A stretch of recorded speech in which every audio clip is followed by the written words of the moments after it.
In this video, I'm guiding my 13-year-old client through her very first brow shaping session. We talk about skincare, acne, beauty trends, and so much more. So check out the timestamps in the description below. We also dive into real conversations about how social media influences teens and what this teen has to say about that. This is a great video for any adolescent or teen wishing to learn the art of self-care. So keep watching.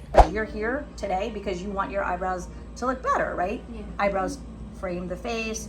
They're the quintessential pillars of the face. You're in 8th grade, you're going to be going into high school. We want to learn how to look our best. And so if you had botched brows, if your eyebrows were pencil thin, you would look off because the balance would be off. You're in 8th grade. Yeah. It's the first time that we're doing your eyebrows. Yes.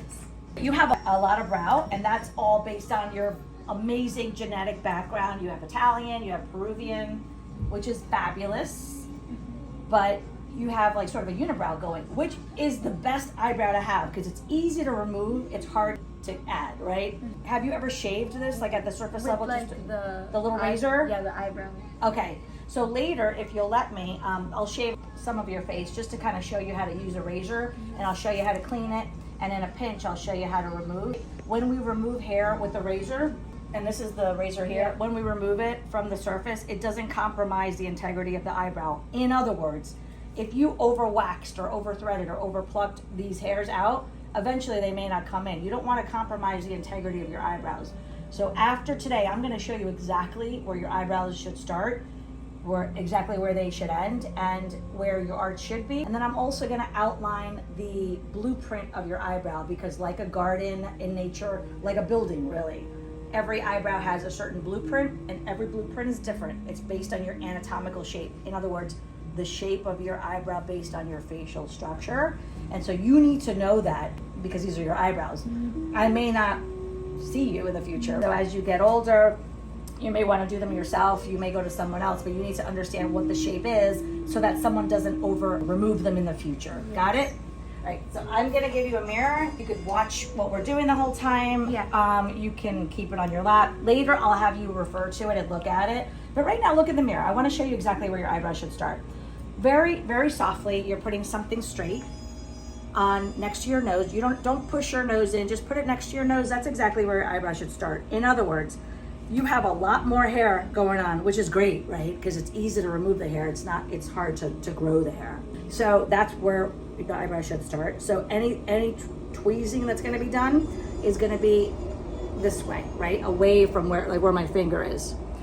The corner of the nose to the corner of the eye, that outer canthus of your eye, bring it up. That's exactly where your eyebrow should end. And sure enough, that's where your eyebrow sort of stops. What could be confusing with your eyebrows, because you have so much hair, is there's 4 lines of the brow where this top line and the bottom line are. And most people that come to me, and I'm talking like the more mature women, have all of this here compromised, because in theory, if you're looking at your eyebrow, where do you have the most density? You have the most density like in this area, right?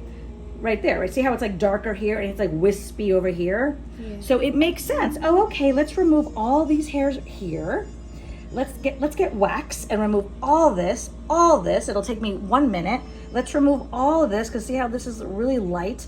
And then we're just left with sort of this arch. That is not the case, because the eyebrows are made up of not only the 3 points that I showed you, but 4 lines. Line 1 is here. Line 2 is also here on the top. So you have line 1, and I'll show you how to get those lines in a minute. Line 2, and then line 3 and 4 are the most hard to, in my opinion, they're the most difficult to identify, because line 3 is the underside parallel to where line 1 is, and then line 4 is parallel to where line 2 is. And on you, and this is 100% genetic, on you, this line is really sparse. So my point is, most of these hairs or these flowers in your garden need to stay there. So if you went to some random person and waxed your eyebrows, they may not sort of represent the integrity of your brow. So I know I'm very talky and telling you all these things about lines, but you need to understand this because you're here today because you want your eyebrows to look better, right? Yeah. Eyebrows frame the face. They're the quintessential pillars of the face. You are gorgeous. You're in 8th grade. You're going to be going into high school. We want to learn how to be the best version of our aesthetically, right? How to look our best. And so if you had botched brows, right? If your eyebrows were pencil thin, you would look off because the balance would be off. So what I'm gonna do, Nancy, on her, if it's okay, and I'm just doing this today. Normally, we're not gonna sculpt her eyebrows because she's sort of at that cusp between, she's not a little girl, she's not a full-on teenager, she's sort of in the middle.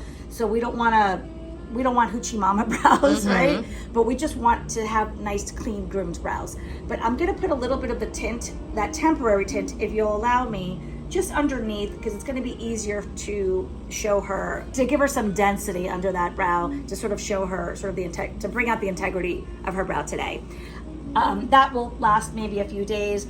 You have a lot of hair here in the bulb, so I'm not gonna put a lot of tint here. I'm just gonna maybe focus the tint sort of on that bottom arch area, which is that line 4 right here. Remember, you have line 1 and 2 on the top and 3 and 4 on the bottom. So that sort of number 4 line is where we're gonna concentrate the tint. Told you a minute ago that there's 4 lines of the brow, right? So if you brush these hairs down, and you could look in the mirror, every brow, regardless of ethnic, for the most part, regardless of background of ethnic origin, most eyebrows grow down. So this top line will grow down. So I could brush all these hairs down and you could actually see where the hairs are growing down. So it's really easy to map this line. So this is line 2, right? You have a lot of hair on that line. Where most people make the mistake is a lot of people have sort of a hole here and it's sort of like dips. And so they'll remove the hair here to sort of keep up with the dip, when in reality, you want those lines to be straight. So this is line, so again, brushing these hairs down here. This is line 1, and I don't want to put a lot of tint on it, but I'm just putting it on for the purpose of showing you. Now, just by emphasizing line 1 and line 2, you can see that you have a very low arch. Where is your arch? See how this is your forehead, and I'm putting my fingers on your forehead. If I slide my fingers on your forehead at the point where the forehead starts to curve, so at the point of your forehead where it starts to curve, and you could feel it. I could do this with my eyes closed.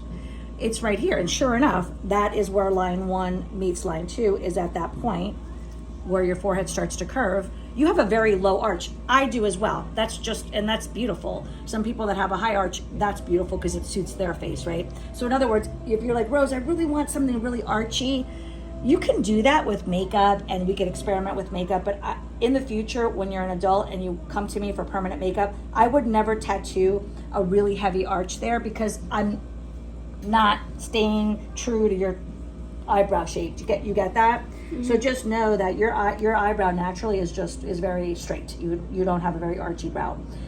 This is line 3, and again, these eyebrows on the top, they grow down. So by extension, by contrast rather, the underside of the eyebrow grow up. So I'm brushing these up. Now for the record, I just emphasized that line on the top. You can sort of see how much darker it is just by giving you a little bit of tint. It sort of brings out that top line. And I'm gonna do the same here. I'm gonna just emphasize this bottom line. So this is the issue. This is exactly where your line 3 of your eyebrow should be. This is the 3rd line of your eyebrow, right? So look at all this hair underneath. These are the hairs that we need to remove. And then I'm going underneath the arch and doing the same thing. Now again, these lines are straight. There's no curvy, archy lines here. They're straight. So just by filling in this line 3 and 4, see how much fuller that eyebrow is versus this one if you were to just kind of like leave this behind and remove all this. So again, we're maintaining the integrity of your brow line.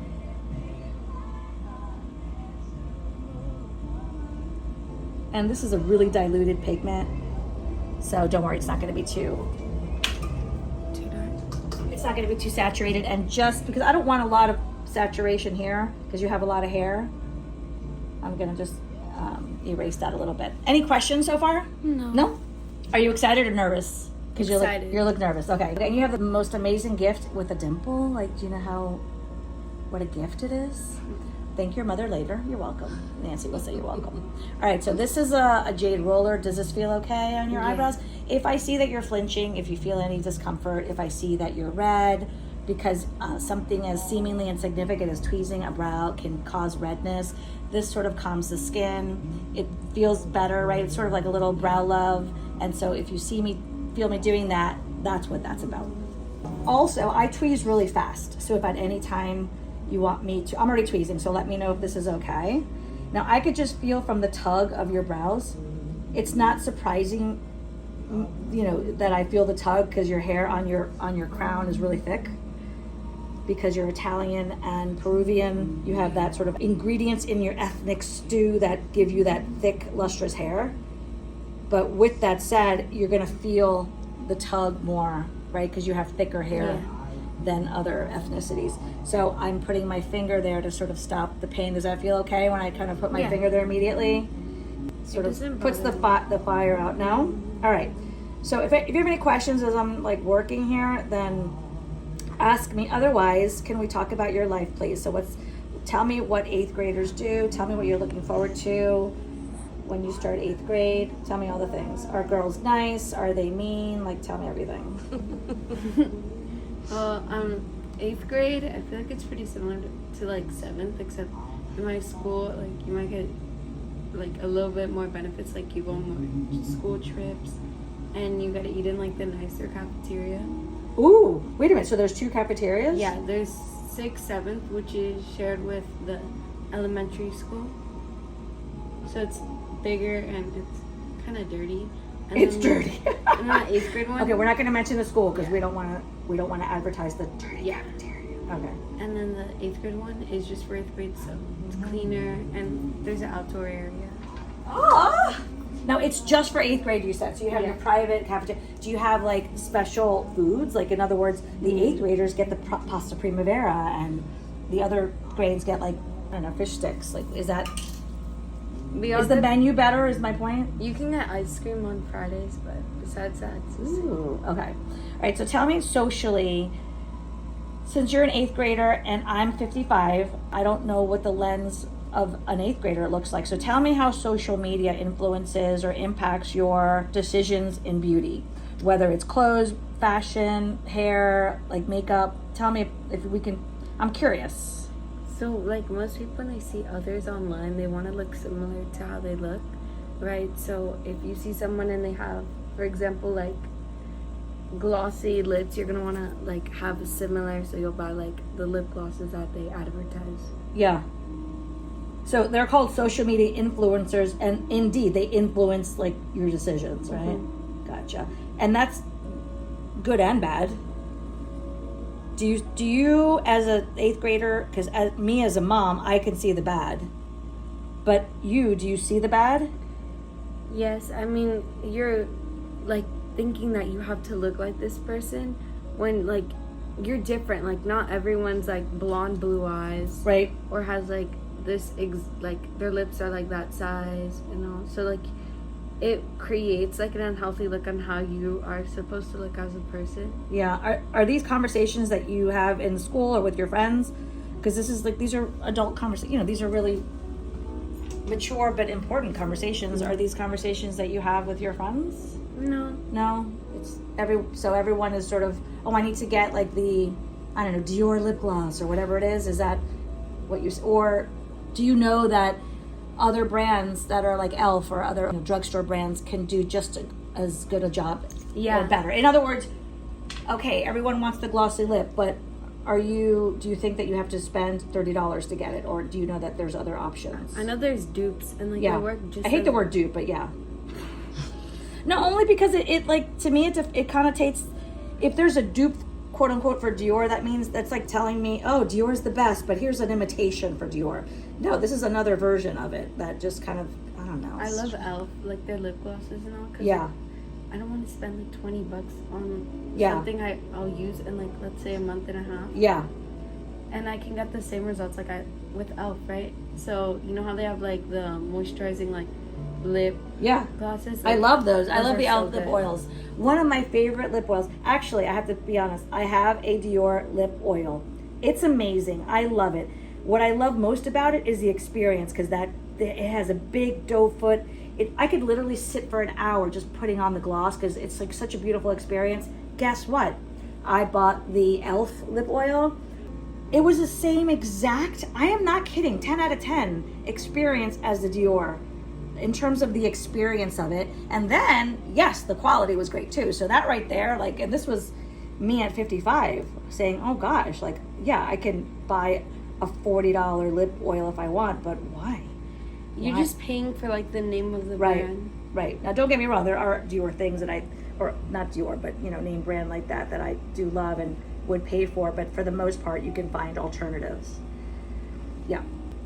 I've only had this on for a few minutes. I'm going to remove it, but just with the tint, can you sort of see the difference? Do you see how this one is sort of more sculpted? I don't want to use the word sculpted on you, but it's more shaped. And I haven't even removed any of these hairs. What's that telling you? That's telling you that even just with the pencil, if you sort of define the perimeters of your eyebrow, knowing where the 3 points are, knowing where the 4 lines are, and just defining those lines. Number one, on a glam look, let's say you're going out and you want to put on a little makeup, that's the easy way to punch up your eyebrows, so really define them. And number two, if you, in the future, once you learn the anatomy of your eyebrow, that's how I recommend removing those hairs, is to first use a pencil. I mean, this is a tint, but it's the same effect as a pencil, right? Use a pencil, outline the perimeter of your eyebrow, and then remove your hair, because you never want to remove blindly. And I've been doing eyebrows for over 30 years, and I still define the eyebrow before I remove. I never remove, for the most part, hair blindly. I always want that template, and that's really the takeaway. One hair that I removed today by accident, like, oh no, this hair should have been part of that line, it may not come back. So just know, and I'm telling you this, you're 13, and for the rest of your life, I may never see you again. Obviously I will, but let's say I never do. I never want you to forget that. The hair that you remove today may not come back tomorrow. It's probably one of the biggest pieces of advice I could give you. That, and I don't know, look both ways before you cross the street. Like, it's like on that level. This is just a little bit of witch hazel with rose water. I'm gonna just gently remove that tint so that you can see the difference. And see a little bit, not a lot. I diluted it. I didn't use a heavy hand, and I just put it on the outer edges. With your mom, I fill in the whole thing, and there's a difference. See how this one is slightly more tinted than that? It's just a better version. And really, that's the takeaway. We want to create a better version of your brows. All right, so I'm just gonna finish tweezing all this, and we'll be back. So yeah, you have some breakout lesions here. That's mainly because you're touching your face. So do you have an idiosyncrasy where maybe when you're reading, you're touching your face, or throughout the day, oh, I have an itch, or you're just... All the time. Okay, so the simple act of not touching your face, if you train yourself, and it may take a year, I'm not kidding, for you to train yourself, I can guarantee that that'll go away. Also, here's a second tip, and I'm gonna give you this tip and you're gonna remember me for the rest of your life. You ready? It costs you $0, or maybe a penny. When you wash your face, never use a towel to dry your face. Always use a tissue to dry your face. Do you use how do you dry your face? Do you use a towel? Towel. Okay. There is bacteria on a towel. So you want to make sure that what touches your face is sanitary. So unless that towel was bleach washed and you're just using it that one time, then don't use a towel to dry your face, especially not the towel that you just took a shower with or that you dried your hands with next to the sink when you wash your hands or go to the bathroom, right? You always want to touch your face with things that are sanitary. So if you use a beauty blender or a makeup sponge or whatever, you want to wash those often. If you don't, unless you've just washed your hands, don't touch your face. When you dry your face, you put a pretty little tissue box next to your sink. Your face is wet. You take 1 or 2 tissues, you dry, toss it, call it a day. So anything that touches your face needs to be sanitary, because your hands right now look clean, but they're full of bacteria. Your keys, you're touching your phone, you're touching the doorknob, think of all the things you touch in the day, and then you're touching your face, right? And so bacteria is a seed that grows acne. So even a little blackheads, we all have a little blackheads, right? When the hair follicle is filled with a plug of debris and oil, and when that turns black, it's because it's oxidized. That is acne 101. That's already like the birth of acne. You touch your face, you put a little bacteria on there, and it's gonna sprout. It's the seed that grows it. So how to avoid it is just leave your face alone. So, and then use products with salicylic acid in it. You wanna make sure that you wash and you wash your face morning and night, right? You're not touching your face. Things that do touch your face are sanitary, including your pillowcase. If you see that you're breaking out in certain areas, and let's say you wash your pillowcase once a week, maybe it's every 3 days that you're washing your pillowcase. I could see you don't have very oily skin. You have normal skin, but you have gorgeous skin. But this is mainly for someone that has really oily skin. Maybe they'll want to wash their pillowcase more often. Again, anything that touches the face, even a pillowcase, your phone, think about the things that touch your face. Yeah. So that is why you have those forehead lesions, and that costs $0. So that's why, Nancy, you said, oh, I took her to the dermatologist and they didn't prescribe anything. Yeah, because this is minor. This is grade 1 acne. This is acne that's caused by lifestyle habits, really, mainly. Like I said, touching and things like that. So just tweak your lifestyle habits. Yeah. That's it. And I think it might be also because I've used like hair products, right? And then like it'll get all over like my forehead. That and, too. And Right. I just realized it now because they all have like a bunch of oils, like avocado oil, Right. and like castor oil. Right. Well, that too, but it could also be like, especially if someone, you don't have bangs, but if someone had bangs, or if you're constantly like wiping the hair from your face, let's say you have like right now your hair is pinned back, but if your hair's in your face and you're constantly doing this to get it out of the way, your fingers may graze your forehead. Think about it. Just like when you leave today, just kind of like be conscious of your habits. All right, so let's circle back to your eyebrows. Your gorgeous eyebrows. All right, I just put a tint on this one, right? Look in the mirror. And you said earlier, oh, I like the lift on it. I like the lift. Yeah. It's because we put a little bit of tint on the top, and when I brush these down, you could see how your skin is tinted, right? That'll fade in a few days, but you can mimic that with a pencil. And I'm gonna brush this up. And so it gives you that look of lift. And you know, what did you say a minute ago? Oh, I love my eyebrow like this. Well, guess what? That is your eyebrow. I didn't do anything to your eyebrow. I just enhanced the shape of them. I gave your contour more density. So those are your eyebrows. We didn't recreate another eyebrow. We maintained the integrity of your eyebrow. We just made them better. Now, you have a lot of vellus hair. Vellus hair is that baby fuzz hair. We all have it. And you have a low forehead, which is, I'm telling you this because, number one, little side note, if I were doing your makeup, I would not put a bronzer or a contouring here because that's just gonna bring your forehead down more. I would just focus your contouring down here. Normally I talk about the number 3 side of your face as being contoured. I have a larger forehead and I wanna bring it down. So what I do is I create a shadow by putting like bronzer here, but not on you. But with that said, you have very little, let me turn your head, you have a very little passageway here. I call this like a canal, right? So eyebrows are like 2 floating islands. So we want this canal to be free. And 10 minutes ago, before I removed all this hair, you had a lot of hair coming in, right? So all this hair from your hairline was coming, sort of invading your eyebrow space. You don't want that. You want this to be clean. Now I did tweeze a lot of this out, but a lot of that left over is vellus hair. So I'm just taking your clean, this is a new razor. I'm holding it at a 45-degree angle. So this is 90 degrees, but we want it 45, so on an angle. And just on clean, dry skin, I'm just giving you some short strokes. Now be careful, because obviously you don't have a lot of skin space here. So you don't want to, maybe your mom could do this even for you, because it's hard to do this on yourself.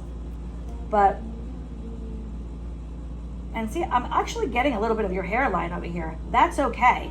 And on a lot of my clients, all this hair over here, I'll even remove this on my clients, all this hair. We don't want, basically the hair that we sort of put behind our ears, we want all this to be clean. So in theory, can I do it on you? Yes. We can even remove this. Now you can do this with a tweezer. It's gonna be a little bit more, not painful, but you could feel it more. Let's capture the little tumbleweeds. See, we get those tumbleweeds. I love showing clients their tumbleweeds. Everybody has it. Here's a little bonus. This micro-exfoliates the skin. We're removing that vellus hair, right? When you put on your makeup, it gives you a smoother surface for the makeup to sort of adhere to, right? You don't have those little fuzzy hairs getting in the way. This razor is deceptively sharp, so be really careful because it's not uncommon to micro abrase the skin, to get a little abrasion. If that happens, just put a little like Aquaphor on it. And as I'm doing this, I can see you have a little hypopigmentation, which is a little white mark here on your face. That's from the sun. So my question to you is, are you in the habit of applying a broad spectrum sunscreen every day? No. Okay, no, listen. I have No, one. and I bought many And kinds. also it's like different kinds. dermatitis. Where do you get dermatitis from? From products? No, I've had it since I was little. Okay, so but what do you mean by dermat? Like you have eczema? Is that what you is that what you mean? I have like the white spots. Like they said, some of them are like get itchy, you know. Okay, yeah, like eczema. And Yeah. and what your dermatologist probably said to use like Aquaphor on them, or do you have like a medication? A medication. Like a steroid-based medication, like a Yep. a topical steroid. Yeah, topical. Okay, but that's from the sun. Yeah, that one. Yeah, so you've completely just changed the subject. This has nothing Oh, to do it's with your because I eczema. thought because some of them No. they look like that. No. Okay, so let me just digress for a second because I'm here on your eyebrow and we're recording this. So earlier on your brow, before I even started, you had a lot of hair in the middle, and then your hair sort of it went downward, and this is so common. It sort of forms a V, and it goes that way, and then you had all the hair in the middle. When we want to remove this part of the V because it brings your eyebrows down. We don't want that. We want everything to be up, right? We put on eyeliner and mascara so that your eyes go up. We do your eyebrows so that the features go up. Makeup is to go up. A lift is aesthetically, I think, visually more appealing. Don't you agree? Yeah. So with that said, hair here will bring it down. So I removed all this with a tweezer, and you can certainly remove it with a razor. But let me just show you a really quick, easy way to identify where that line is. I'm just using any old pencil. This is just like a brown pencil. So we already know that this is line 1 and line 2 here, right? Line 3 is here, right? This is all line 3 and this is line 4. So if line 3 is here, any hair that's below this line or over here needs to come out. I already tweezed a lot of that out. But I'm just gonna, in a pinch, if you put your finger right on the line, it gives you a nice guide so that you stay within that area and you're just sort of shaving around it. And if for whatever reason you accidentally remove a hair that needs to be there, you're not damaging the follicle. Again, a hair that you remove today from the root, so a hair that's tweezed or waxed or threaded from the root may never come back. So you wanna be really mindful that the person that you go to in the future knows what hairs to remove. I always tell my clients, you come to me because you don't want to, not because you don't know how to. You need to understand the anatomy of your eyebrows, where the boundaries of your eyebrows lie, and then you come to me, you pay for the time for someone like me, because you don't want to do it, right? You want me to do it, but you know how to do it. Like, I know how to clean my house, better probably than my cleaning lady, but I don't want to do it, so I pay someone. Same theory. And you should do that with anything in life, any beauty thing, whether it's your makeup, whether it's your your nails. You want to be able to do things on your own, and then you pay someone because you don't want to. All right, so I have 70% alcohol on this pad. So this is how I clean your razor. You just want to graze it. You don't want to do this because you don't want it. This is very sharp. Because even if I tilted the razor even like this on sort of the ballerina toe there, you can sort of just use those 1 or 2 blades on the end just to really manipulate. It's a really good tool, but you want to be able to clean. You need to clean them between each use. See, I'm sort of doing it on the back side, but you don't want to do it on the front side. You want to graze it like this. Let it dry and then put it back in the little case. And you could use this a good maybe half a dozen times, 7 times, 8 times, depending on how often you use it, because it will dull after a while. These are inexpensive. You can get these on Amazon. So we're going to continue on to the next. So before we continue on to the next, I just want to show the difference. So this one is sort of done, very natural, not too sculpted. We just enhanced the natural shape using the tint. And this is, we haven't even touched this one yet. So this looks good, but this one's better. This one's more enhanced. Awesome. Okay, so we went ahead and we finished this brow. So now we have beautiful, even eyebrows. Gonna put a little bit more concealer on my glove. So when you put a little concealer under the eyebrow, it enhances, it brings out, well, a few things. First of all, you're masking any discoloration that's going on here, because we all have little capillaries. Some of us have discoloration right under the lid. You're also creating a highlight so that what stands out is the shadow, which is your eyebrow, because wherever you have a shadow, you have a highlight, right? So look at this eyebrow. This one doesn't have any highlight. This one just looks a little better than that one, right? Close your eye. Putting a little bit on the entire lid, just a little bit. Just a little bit. I'm using this disposable applicator, but at home you could use your finger, you could use a little brush.